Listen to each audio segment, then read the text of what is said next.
Let's do this.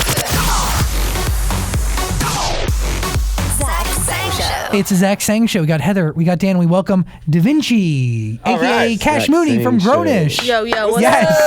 Hi, Instagram. You are Cash Mooney, dude. Yes, I Sure. am Cassius. No, I'm not him. We just look alike. Yeah, that's it. By the way, Cash Mooney is a character on one of my favorite shows right now, Grown.ish. I was telling you, I'm obsessed with Black.ish. I started watching with my mom. Now I just sit home randomly and just have it on and binge it.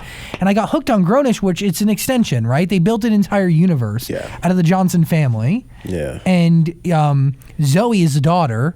She goes to college and she lives her own life, and the story is told through her perspective and her voice. Yes. Because she's almost grown up, grown-ish. That's it. Got it. And you play her pretty much there's two love interests at one point, but you're the first real legitimate one. Yeah, I'm the one that make those other guys look like they're not serious. Nice. Why does Cash Mooney totally trump everybody else? I think it's because he's that dude, and especially where she comes from. She never experienced being around a star athlete like that dude, and I think that star power that he has, and then he's good looking, he's charming, he has all that, going for him, and she sees that. She's just like, damn, this guy's the deal, Well, and one of the, in my opinion, one of really a really captivating episode of television was the virginity episode, Cream, right? Cream? Yeah. That's the name of the episode. It's Cream. Cash rules everything around me. Yeah. Oh. Yeah. Oh. Well, it's just funny because you said Get the virginity and money, cream in the dollar, same dollar sentence. Yeah, well, maybe By I the was way, trying to send a message. by the way, they name every episode after a song. If you guys Oh, really? didn't know that, Lots of shows do that. Zach, do you Yeah. know what Cream is from? Do you know the rap group that made Cream a thing? No. It's okay. Somebody needs to educate me now. It's Wu-Tang. Oh, Wu-Tang. Obviously. Yes. I'm very locked in. Anyway, this is a big episode for television because I can say what happens, but Cash Mooney pretty much, outs Zoe on the internet for being a virgin. Yeah. But it's for selfish purposes.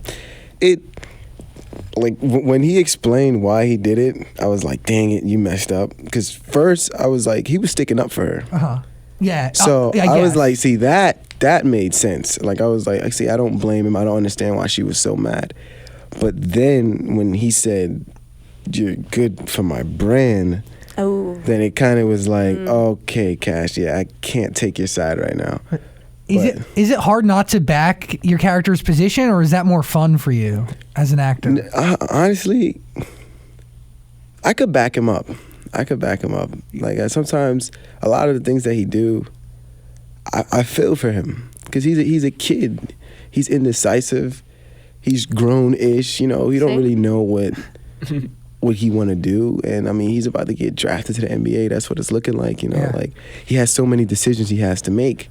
So it was and then he never really had the right parents to really, instill certain things, certain discipline things, and just condition him a certain way to be ready for the real world. Yeah. And a lot of athletes, they have this stigma, they're just terrible guys. They're terrible, but I don't think he's a terrible guy.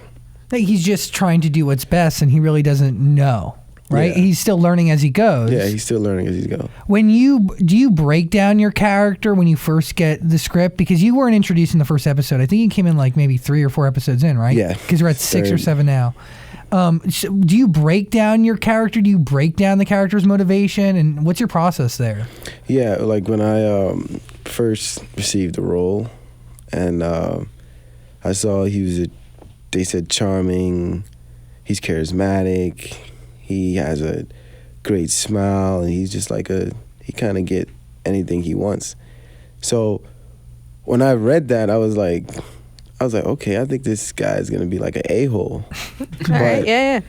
But then, when I booked the role and I started seeing what happened in the other episodes, I'm like, well, he's a good guy. Yeah.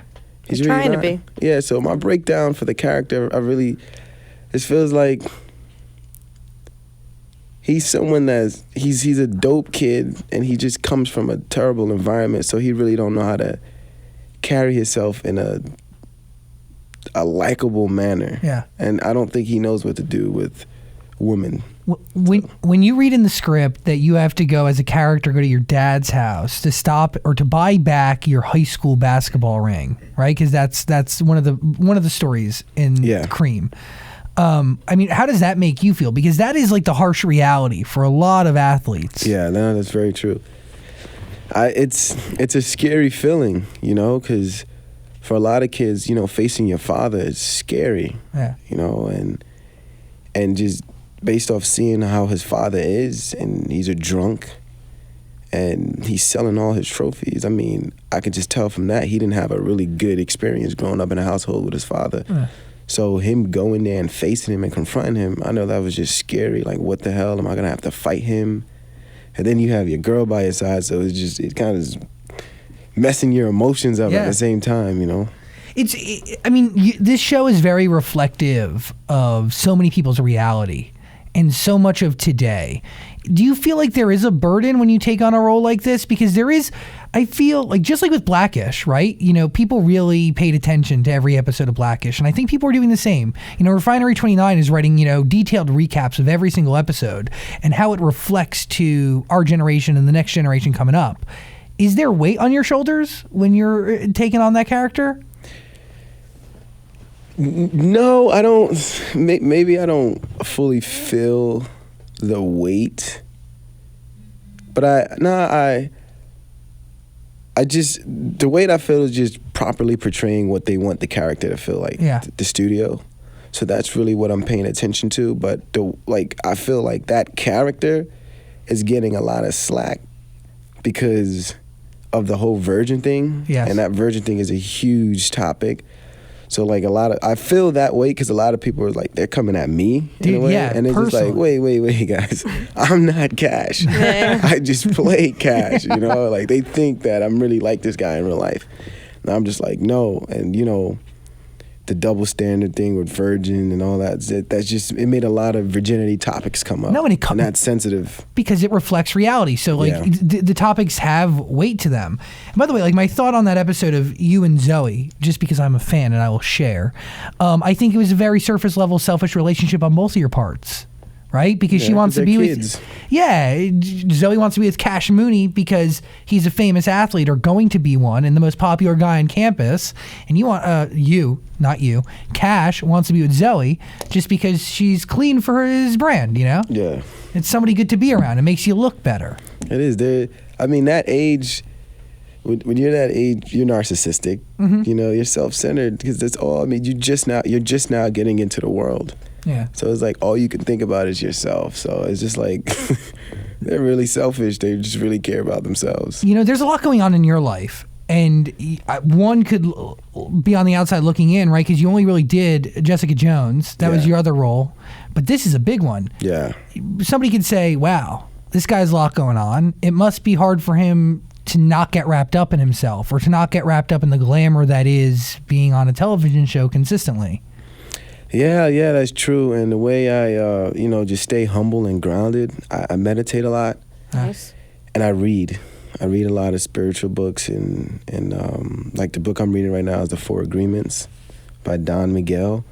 And I try to separate myself from the facade in this industry as much as possible, because what I always think about, like before I got in, I read this article.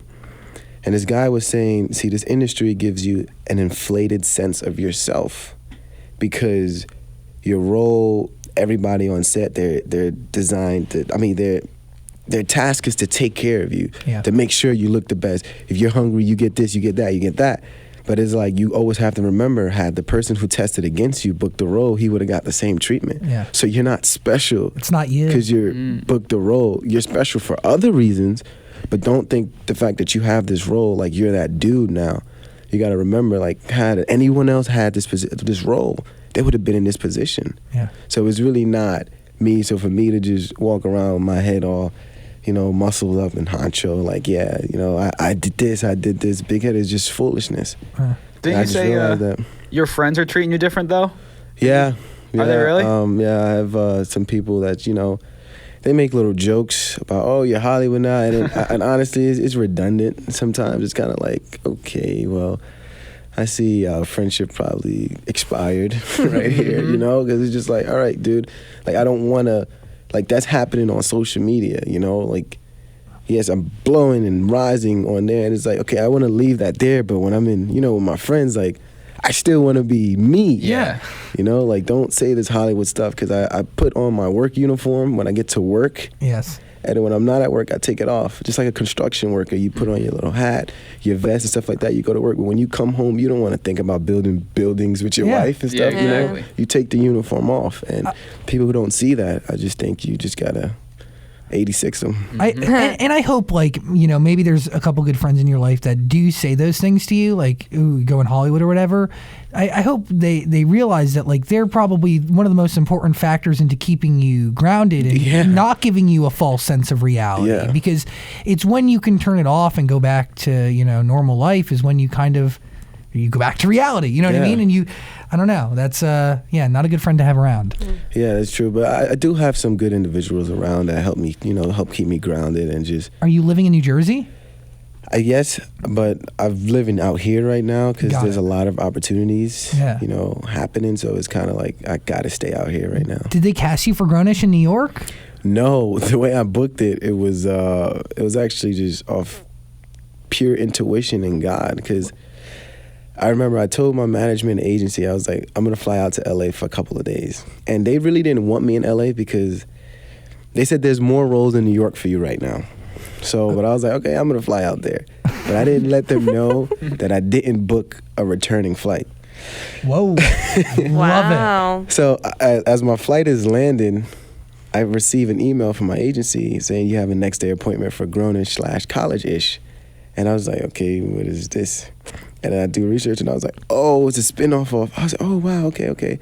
So I study the lines, and I go in for the audition, and they're like, wait, aren't you supposed to be in New York? We were supposed to see a tape. And I was like, nope, I'm here now. Oh, awesome. Okay. And then they were like, did you come out here for this? I was like, no. I knew nothing about it, so it was like just perfect timing. Even you being in person in front of them could have really like sealed the deal. Yeah. It really could have. It could have, because me personally, I don't like doing self-tapes because I feel like if self-tapes, you don't have room for adjustments. No. Like in the room, the casting director say, okay, the way you said that line, I want you to switch and kind of, you know, lower your tone. But in a self-tape, they just see that. One shot and you're done. And it's like, they don't get to see when you introduce yourself and none of that. They don't feel your energy. They just see that. Yeah. So I was so fortunate that I got to be in the room. Now, how many more episodes are you locked to Grown.ish for? Because as of the last episode, Zoe's done with Cash. But I mean, I don't want to reveal how many more episodes I'm locked to Grown.ish because is the whole season done? No. Have you shot the whole? You haven't shot the whole. Oh no, yes, the entire season is done. Yes. Oh yeah, I'm sorry. Yeah, I got your question now. Yeah, we finished shooting season 1. We finished the first week of December. Cool. So will we see Cash Mooney next episode? Cash is not dead. He's not dead. He's not gone. Okay. He's still doing his thing, and yeah, he's gonna pop up. He's like a bad penny. I hope so. I feel like Zoe's dad, Dre. You guys don't watch the show. Well, no, I don't need to anymore. I know the entire plot. I feel like they would get along. I think that would be a really good relationship to watch play out. Dre and Cash. Yeah, I think that'd be funny. Oh, that'd be great to do scenes with him. I think it would be. It would be. Yeah. I think he would be a fan, and Zoe would hate it. Yeah. What has it been like working with Yara? I mean, she's really talented. I mean, the whole cast is. It is. It's a great cast, and the synergy. I mean, you feel it. You feel the harmony, and that's why I think it's such a successful show, Grown.ish and Black.ish, is because the people, just the right people, got together, and that's when magic is made. And Yara, she's so talented. And I'm so fortunate that my first big project, I got to work with someone of that caliber, you know, and just learning from her, and because a lot of the scenes we do is together. Yeah. So I'm with like some days I'm staring at her for like 10 hours, you know. So I'm just learning a lot from her, and she's a really smart girl. Was Anthony on set? Because I know he's an executive producer. I think he was on set once. Got it. Tracy was on set. Cool. Once I saw her, especially at the table read. She's great. And she was also in the last episode. Yeah, when she was saying the thing about Cash wants you to be a basketball wife. Yeah. Something like that. Well, you fill Zoe in on the realities of being with somebody who plays a sport. Yeah. And that's scary.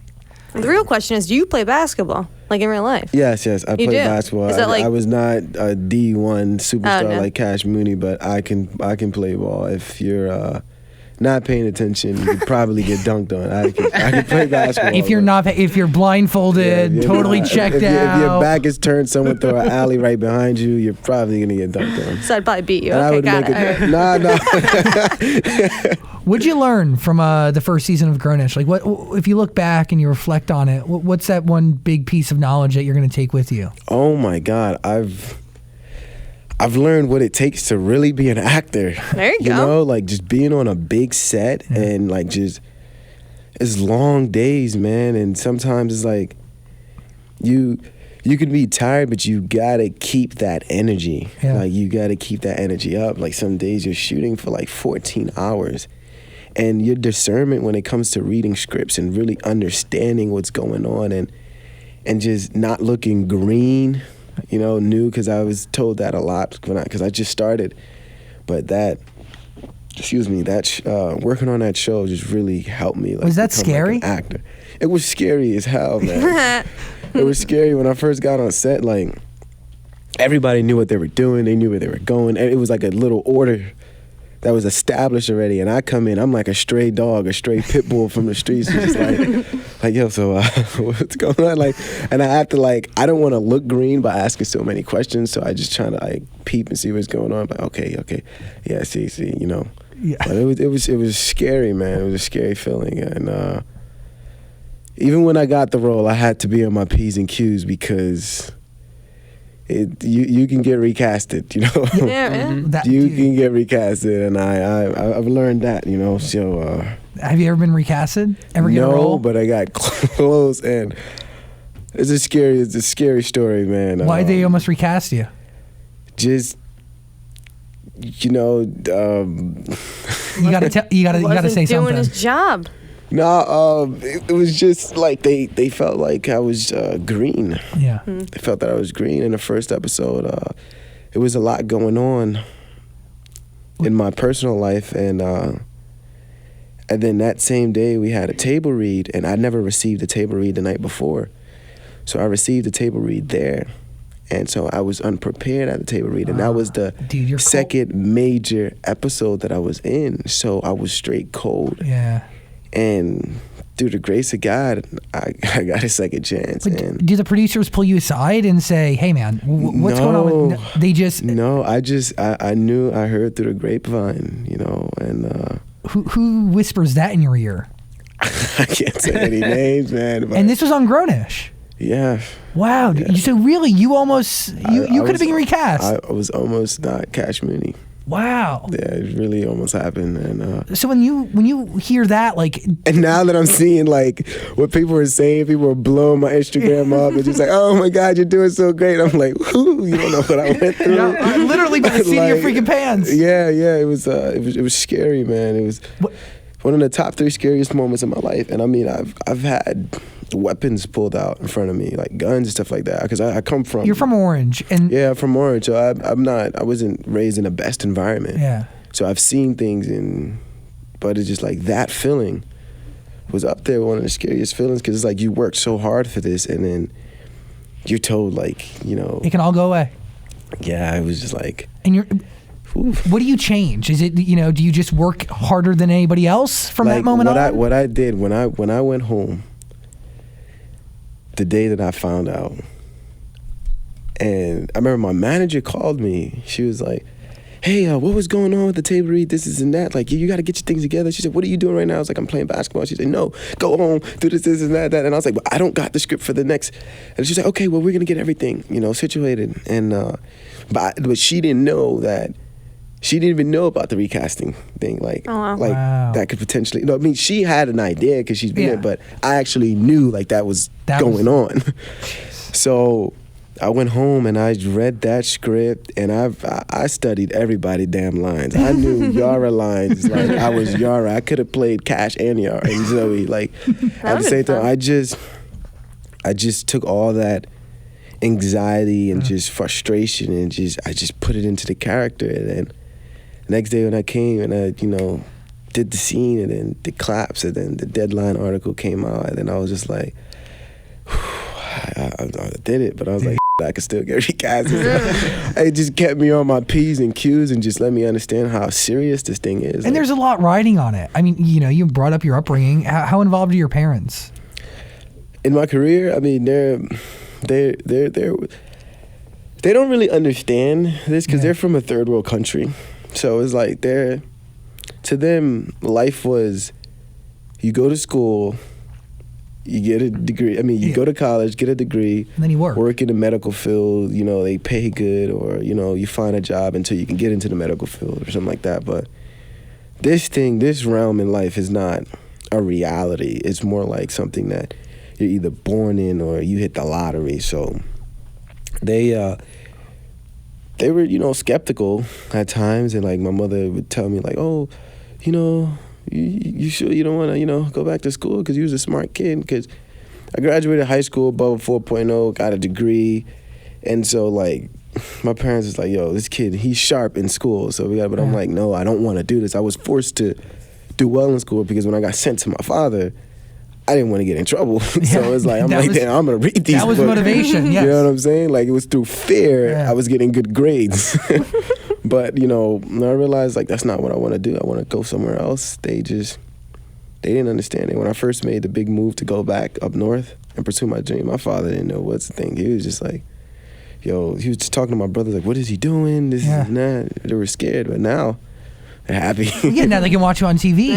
They can see it. See the But that adds to the pressure and stress of, wanting to make sure that this actually happens. This goes through. This becomes successful. Yeah. You want to prove yourself. Exactly.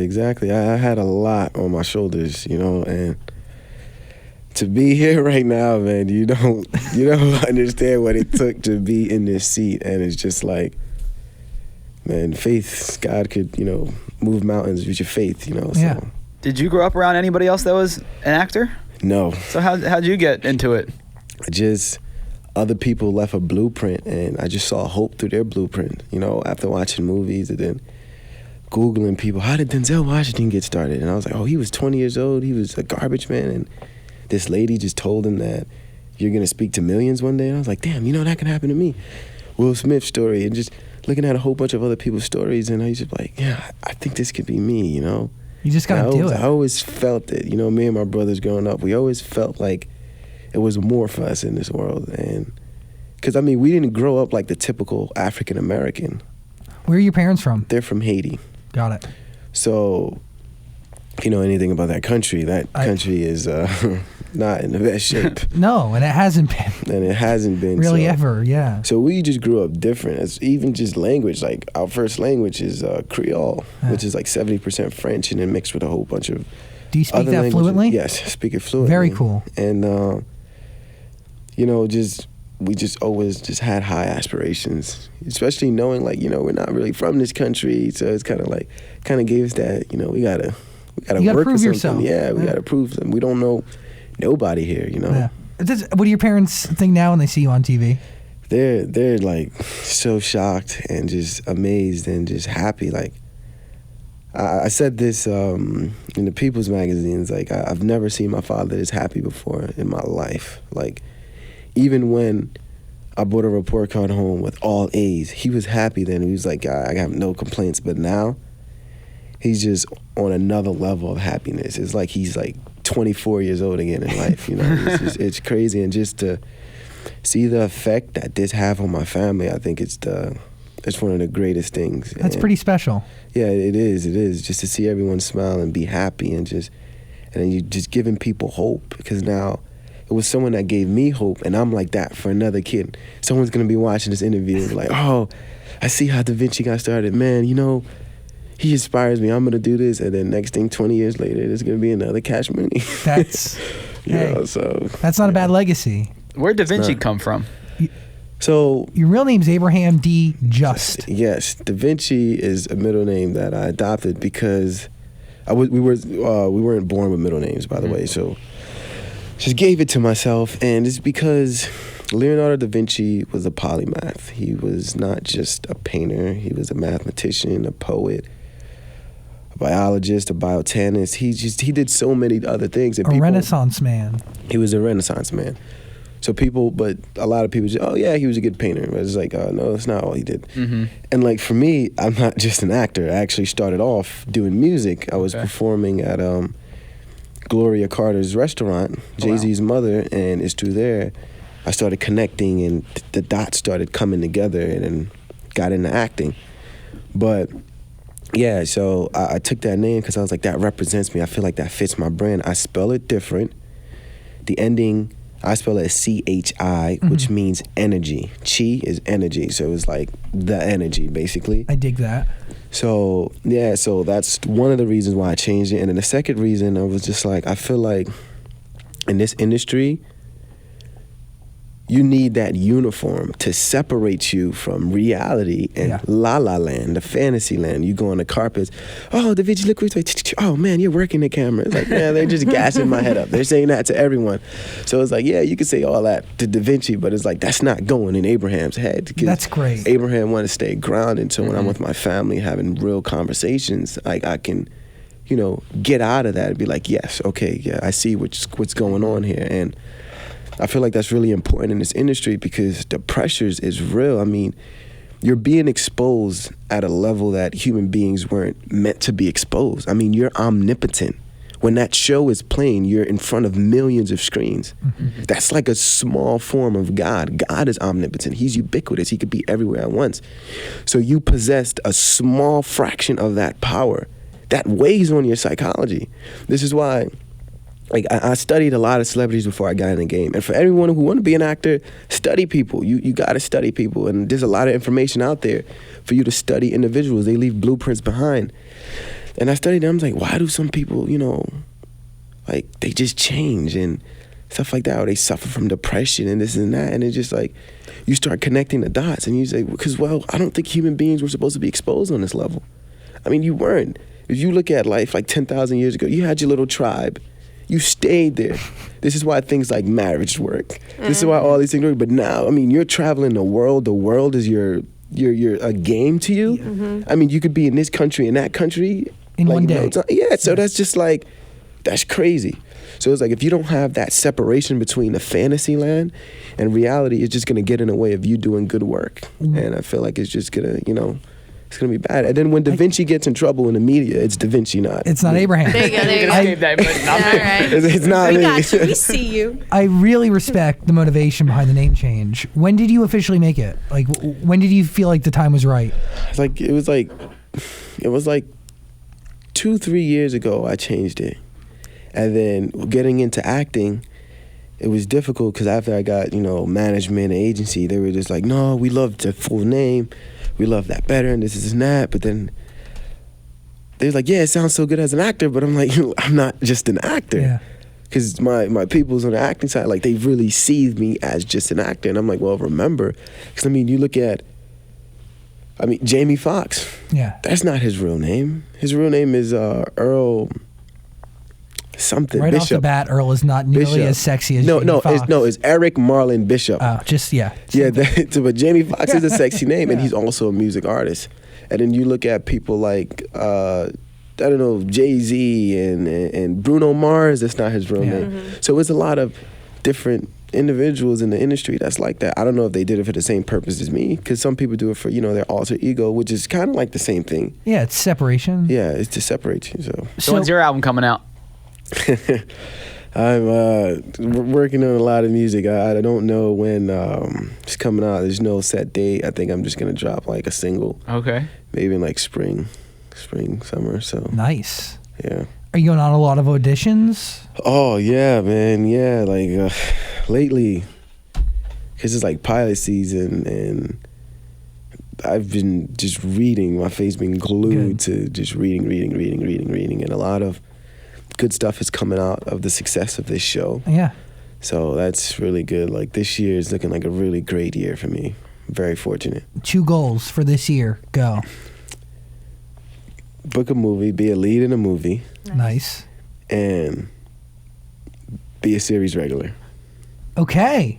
Which, by the way, you are not currently on Grown.ish. No, it's just major recurring. Yeah. The other day I was telling someone, because I had this audition, and the casting director was like, wait, you're not a series regular? And I was like, no. He said, what? Yeah. And he was kind of like, okay, well, that's good. Like, Well, it's good for them. They it's can, good. you know, Yeah, cast but like you. he was so shocked that I wasn't a series regular. I said, no, I'm just major recurring. Do you need to watch Black.ish to understand Grown.ish? No. Okay. So you can start with You Grown.ish don't. and You can start with Grown.ish.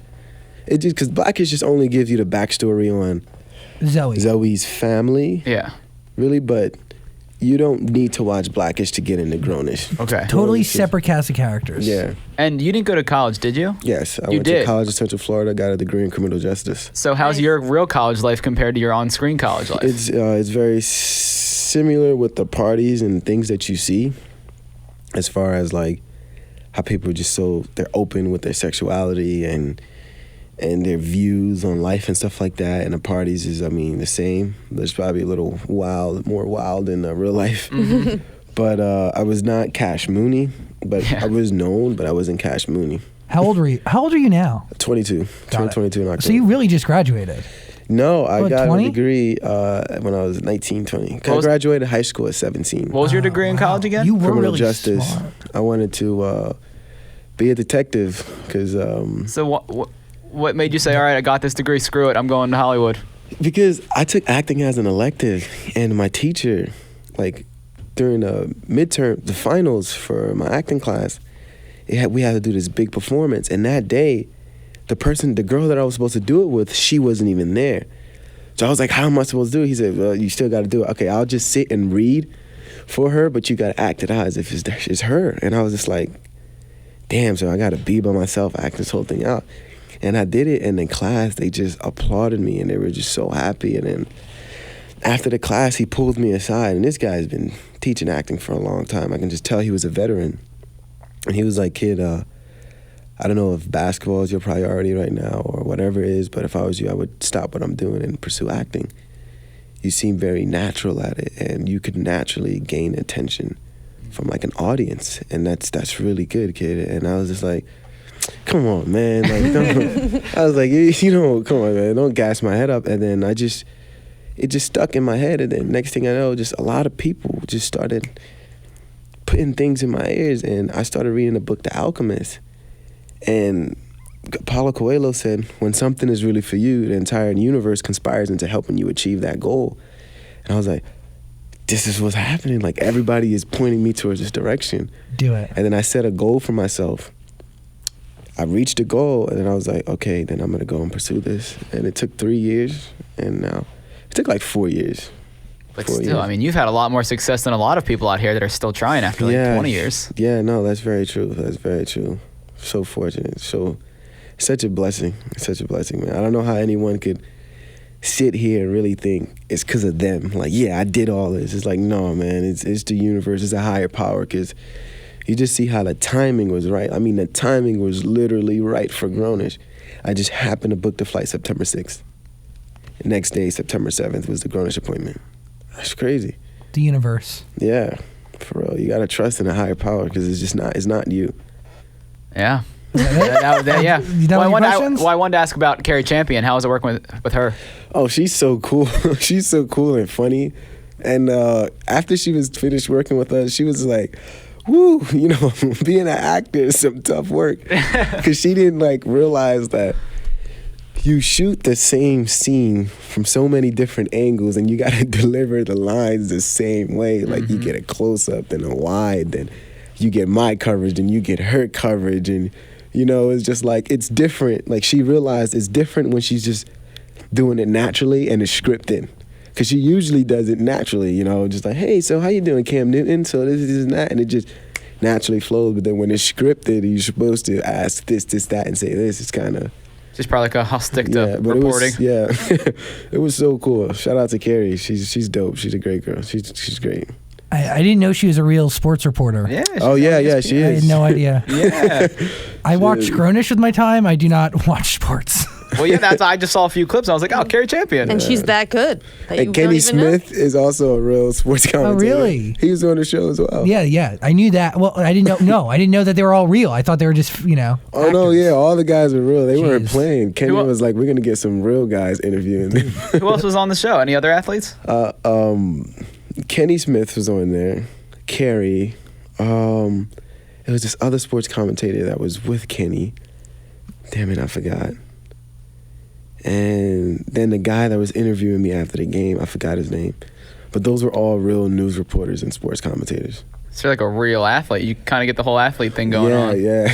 That's cool. Right? So that's why people really think I'm Cash Mooney. Yeah. Go and watch Grown.ish if you haven't. New episodes every Wednesday on Freeform. It really is. It's a great show.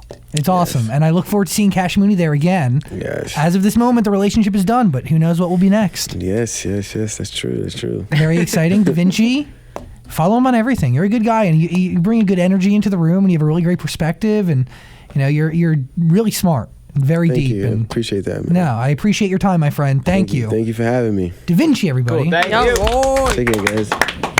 I really hope you enjoyed that conversation. If you did, please subscribe and also check out our podcast. There's a link in the description, and also comment and like and do things. Other interviews are on the screen somewhere, so click them. Thanks for watching.